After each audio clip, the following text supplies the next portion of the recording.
কোনটা কি হয় বল? এখানে আচ্ছা, এটা করলে ড্রোন ফ্রন্টে যাবে। ওই দুটার নাম কি? কোনটা? ওই দুটার নাম কি? আচ্ছা, এটা করলে পেছন দিকে আসবে।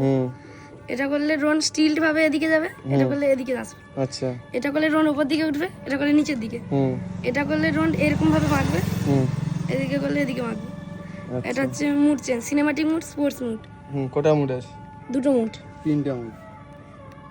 হ্যাঁ তো তিনটা আছে। আচ্ছা ঠিক আছে, তারপরে? আর এটা হচ্ছে রিটার্ন টু হোম।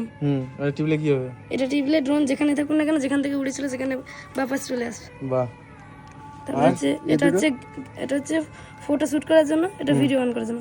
আর এই দুটোতে হচ্ছে গিম্বেলটাকে এদিক ওদিক করা হয়, 3 অ্যাক্সিস গিম্বেলটা যেটা আছে। এই দুটো জানি না। আচ্ছা, এই ক্যামেরাটা, এই ড্রোনটার নাম কি আছে? DJI ER3S। বাহ, তোমার নাম কি? সুপ্রদীপ গুচ্ছাইত। এত সব জানো কি করে? ইউটিউব দেখে। বাহ।